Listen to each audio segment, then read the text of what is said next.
Chapitre 13.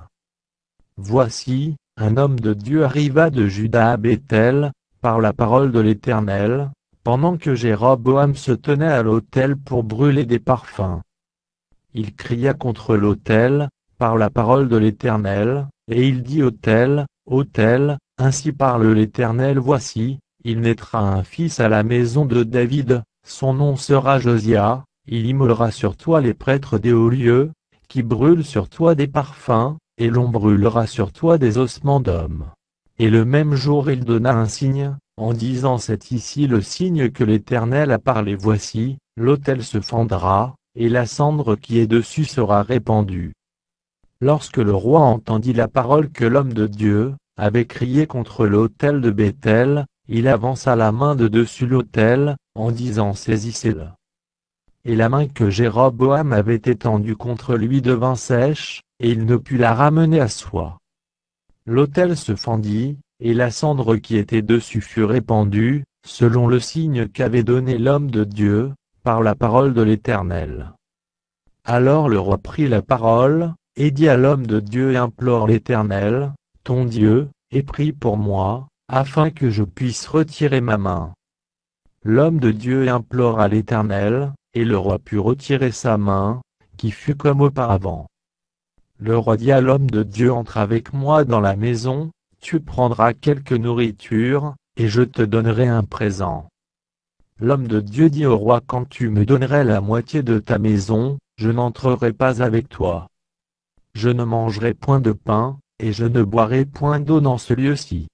Car cet ordre m'a été donné, par la parole de l'Éternel, tu ne mangeras point de pain et tu ne boiras point d'eau, et tu ne prendras pas à ton retour, le chemin par lequel tu seras allé. Et il s'en alla par un autre chemin, il ne prit pas à son retour, le chemin par lequel il était venu à Béthel. Or il y avait un vieux prophète qui demeurait à Béthel. Ses fils vinrent lui raconter toutes les choses que l'homme de Dieu avait faites à Béthel ce jour-là, et les paroles qu'il avait dites au roi. Lorsqu'ils en eurent fait le récit à leur père, il leur dit par quel chemin s'en est-il allé? Ses fils avaient vu par quel chemin s'en était allé l'homme de Dieu qui était venu de Juda. Et il dit à ses fils scellez-moi l'âne. Ils lui scellèrent l'âne, et il monta dessus. Il alla après l'homme de Dieu, et il le trouva assis sous un térébinthe. Il lui dit es-tu l'homme de Dieu qui est venu de Juda? Il répondit je le suis. Alors il lui dit viens avec moi à la maison, et tu prendras quelque nourriture. Mais il répondit je ne puis ni retourner avec toi, ni entrer chez toi. Je ne mangerai point de pain, je ne boirai point d'eau avec toi en ce lieu-ci. Car il m'a été dit, par la parole de l'Éternel, tu n'y mangeras point de pain et tu n'y boiras point d'eau, et tu ne prendras pas à ton retour, le chemin par lequel tu seras allé. Et il lui dit moi aussi, je suis prophète comme toi, et un ange m'a parlé de la part de l'Éternel, et m'a dit ramène-le avec toi dans ta maison, et qu'il mange du pain et boive de l'eau. Il lui mentait. L'homme de Dieu retourna avec lui, et il mangea du pain et but de l'eau dans sa maison. Comme ils étaient assis à table, la parole de l'Éternel fut adressée au prophète qui l'avait ramené. Et il cria à l'homme de Dieu, qui était venu de Juda ainsi parle l'Éternel, parce que tu as été rebelle à l'ordre de l'Éternel, et que tu n'as pas observé le commandement que l'Éternel, ton Dieu, t'avait donné.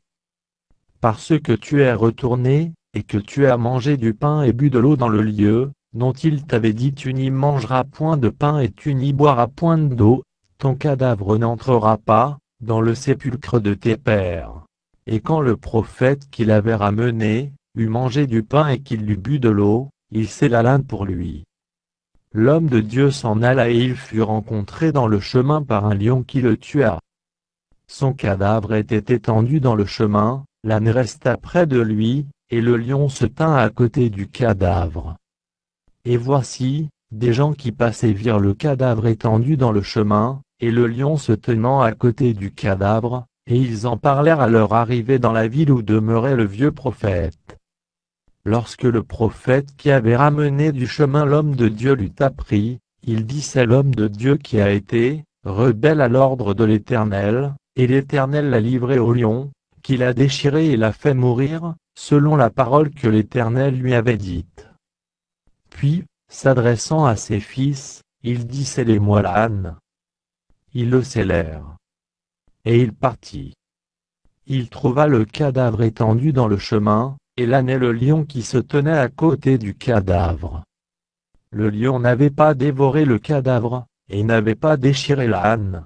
Le prophète releva le cadavre de l'homme de Dieu, le plaça sur l'âne, et le ramena, et le vieux prophète rentra dans la ville pour le pleurer et pour l'enterrer.